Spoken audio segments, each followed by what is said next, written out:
Lectura del libro del Génesis, capítulo 46, del 1 al 7 y del 28 al 30. En aquellos días, Israel se puso en camino con todo lo que tenía.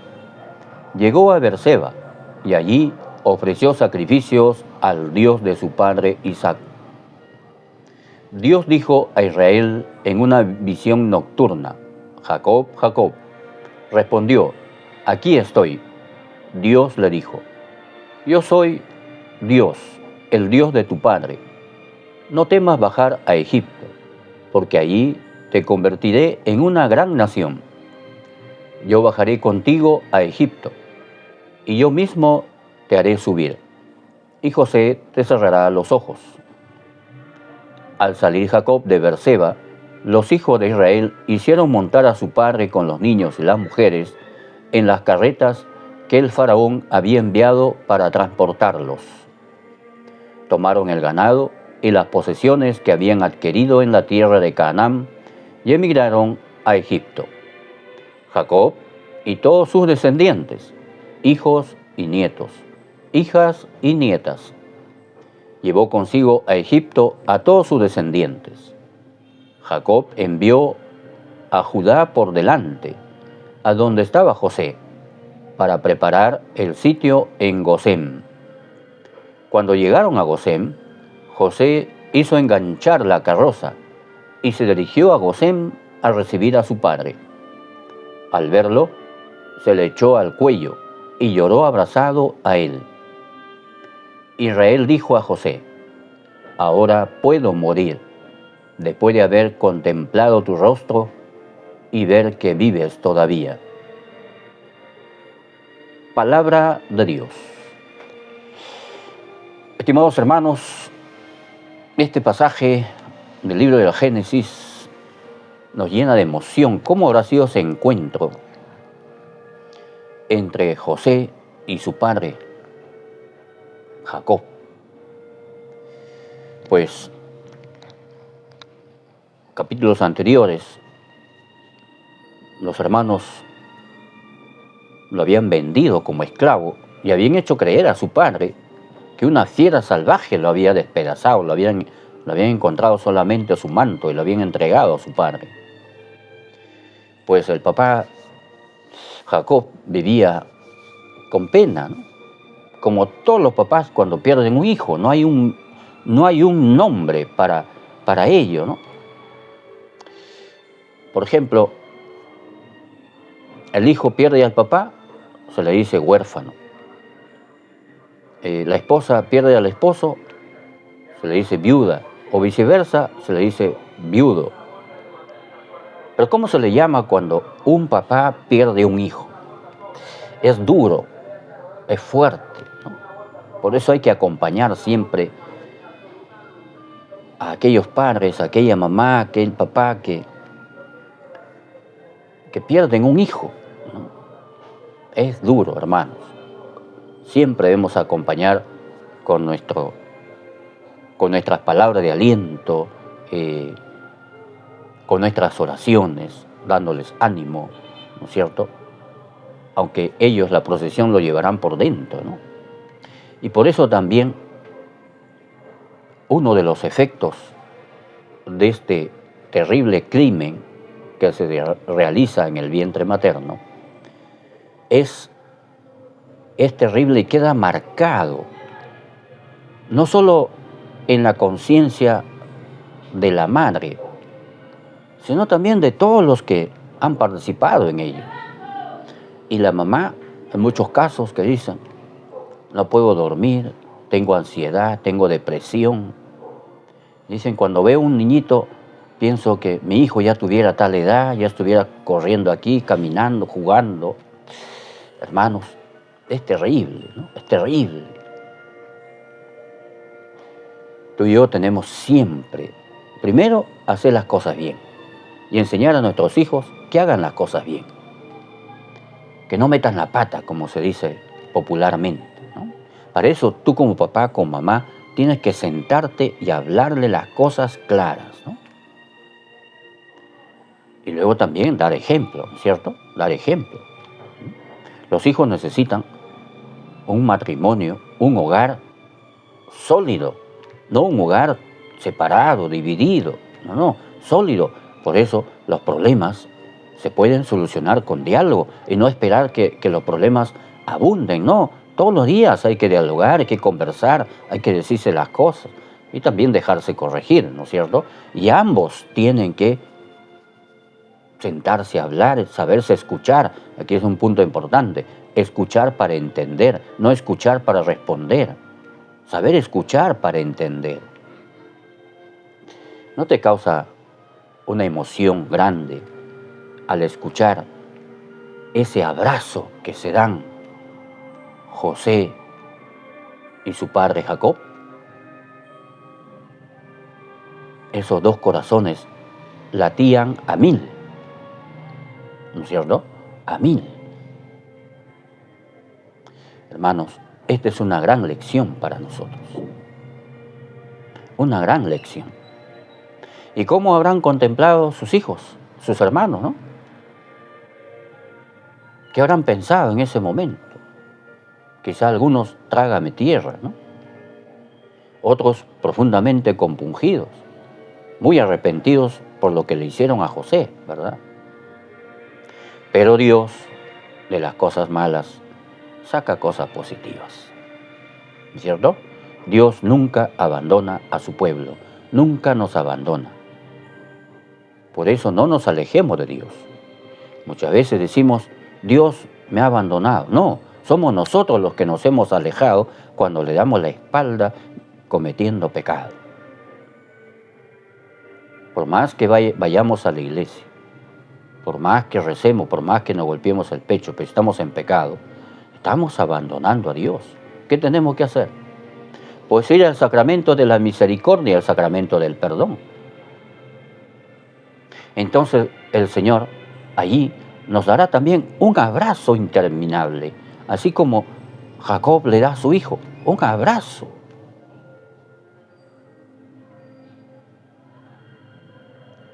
Dios nos ama y no se aleja de nosotros. Contestemos esta lectura con el Salmo 36. El Señor es quien salva a los justos. Confía en el Señor y haz el bien. Habitarás tu tierra y reposarás en ella, en fidelidad.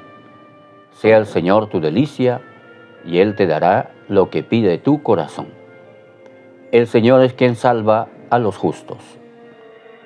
El Señor vela por los días de los buenos y su herencia durará siempre. No se agotarán en tiempo de sequía, en tiempo de hambre se saciarán. El Señor es quien salva a los justos. Apártate del mal y haz el bien, y siempre tendrás una casa, porque el Señor ama la justicia y no abandona a sus fieles. Los inicuos son exterminados, la estirpe de los malvados se extinguirá. El Señor es quien salva a los justos. El Señor es quien salva a los justos. Él es su alcázar en el peligro. El Señor los protege y los libra de los malvados y los salva porque se acogen a Él. El Señor es quien salva a los justos. Lectura del Santo Evangelio según San Mateo. En aquel tiempo dijo Jesús a sus apóstoles: miren, que yo los envío como ovejas entre lobos. Por eso sean sagaces como serpientes y sencillos como palomas. Pero cuidado con la gente, porque los entregarán a los tribunales, los azotarán en las sinagogas y los harán comparecer ante gobernadores y reyes por mi causa, para dar testimonio ante ellos y ante los gentiles. Cuando los entreguen, no se preocupen de lo que van a decir o de cómo lo dirán.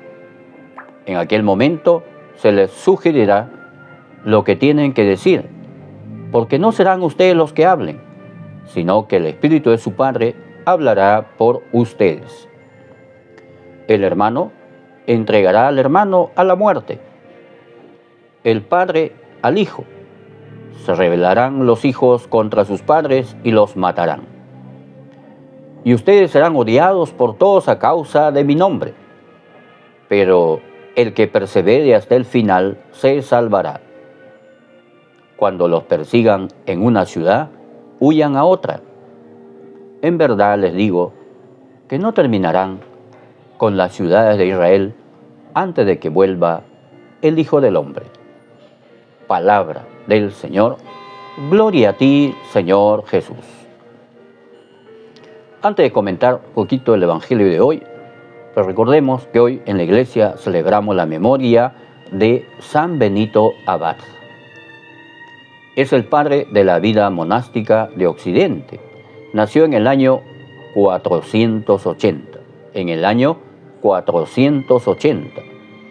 Luego de estudiar en Roma, se retiró al desierto, dedicándose a la oración y a la contemplación. En aquel retiro solo era visitado por un monje que le llevaba alimento.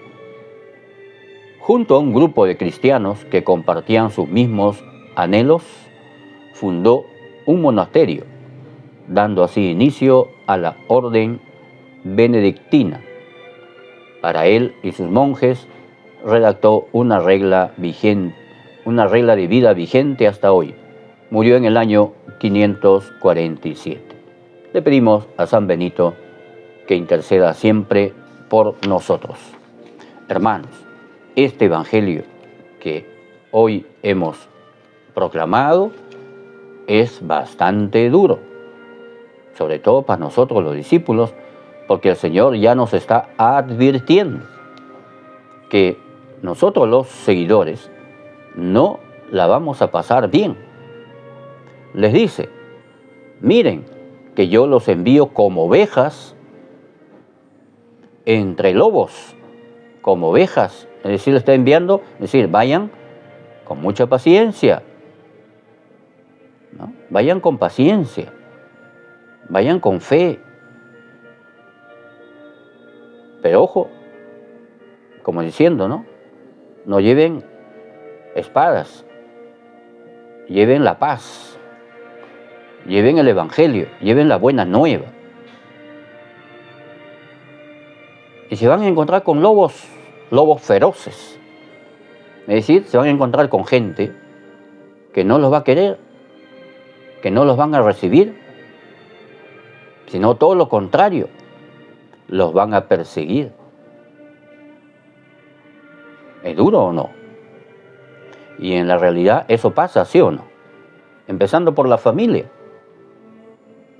¿no? En la familia, cuando uno de ellos se acerca a Dios, va a misa, reza, y los otros que no se acercan, ¿qué hacen? Mofa, se ríen, se burlan, hablan a las espaldas, lo dejan de lado, lo marginan, ¿o no? Eso pasa en la realidad. Pero ¿qué dice el Señor? Sean sagaces como serpientes, sencillos como palomas, sean astutos, no para atacar, no para vengarse, sino para saber defenderse, ¿no? Como cuando enseñan en karate, ¿no? En karate dice, no golpees para hacerle daño, golpea para defenderte, para defenderte. Ellos ya les enseñan en qué parte, ¿no? Sin ir contra la integridad del oponente, ¿no? El Señor nos dice, sean sagaces, sean astutos y sencillos como paloma, lo que decía, la paciencia, la humildad, el testimonio, la fortaleza, que es un fruto del Espíritu Santo, la fortaleza, ¿no? Fortaleza no para golpear, para maltratar, no, fortaleza para tener aguante ante estas adversidades, ¿no? Y también dice que nos llevarán a los tribunales, azotarán en las sinagogas, lo harán comparecer ante gobernadores y reyes por causa del Señor. Y todo esto que nos dice el Señor en este Evangelio, todo eso ha pasado en la historia de la Iglesia y sigue pasando y seguirá pasando. Actualmente, en muchos lugares del mundo, hay cristianos que son perseguidos y asesinados por causa de nuestro Señor Jesucristo. Y eso nos tiene que llamar a ti y a mí en la reflexión. Tú y yo que estamos muy cómodos, ¿no es cierto? Muy en nuestro confort, solo nos limitamos a cumplir con ir a misa, con hacer ciertas oraciones, ¿no? Y ya. No. Así como estos hermanos son perseguidos por causa de nuestro Señor Jesucristo. ¿Y por qué por causa? Porque salen a evangelizar. Salen de su casa a evangelizar. Tú y yo también, hermanos. Tenemos que ponernos las pilas. Por eso hay que conocer la palabra de Dios, hay que leer la Biblia. Anda a tu templo, anda a tu parroquia con tu Biblia, ponte ahí delante del Señor, abre la Biblia y lee. Dile, Señor, ayúdame a entender tu palabra. ¿Por qué hay que tener vergüenza de llevar la Biblia? ¿Por qué? Si es palabra de Dios.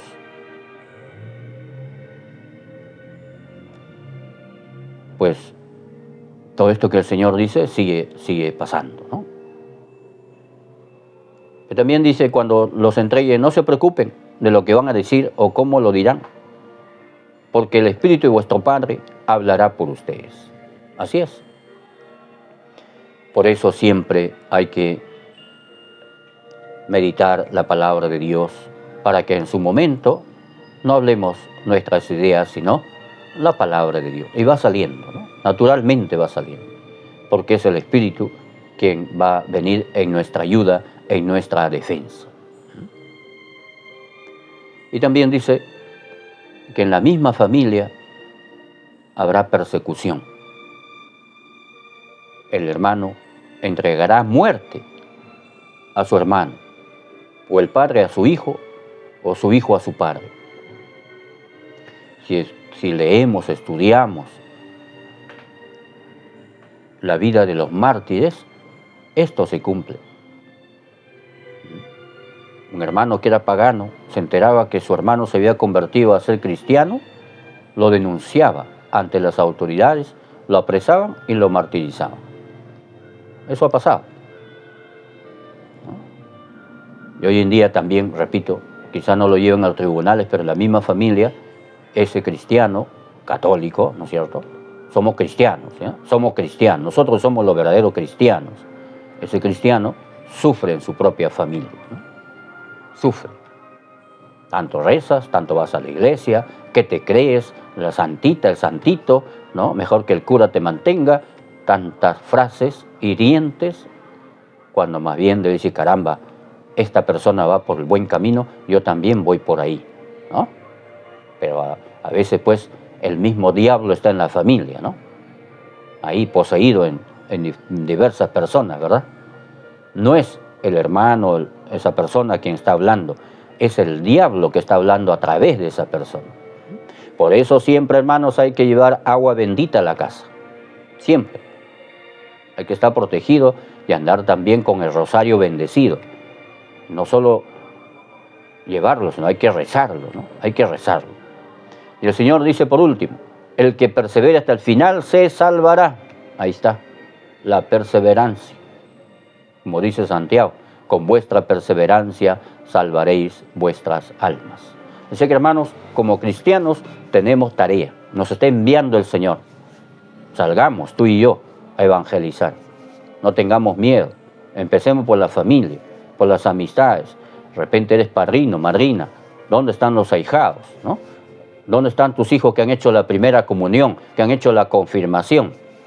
¿Dónde están? ¿Están participando de la vida parroquial? ¿Se están portando bien en el colegio, en el trabajo, en el deporte? ¿Ah? ¿Tu casa es un hogar netamente cristiano, donde se respire el amor al Señor? ¿O es puro furufufú, como dice un entrenador, puro biribiri, ¿no? No, hermanos. Nuestro hogar tiene que ser profundamente cristiano, donde se ama a Dios, con obras, no de palabra, con obras. Por eso los domingos estamos todos reunidos como hermanos para darle gracias. Que el Señor te bendiga. Si te gustan estas reflexiones, trata de compartirlos, y que nuestra Madre, la Virgen María, nos proteja con su manto sagrado. Bendiciones.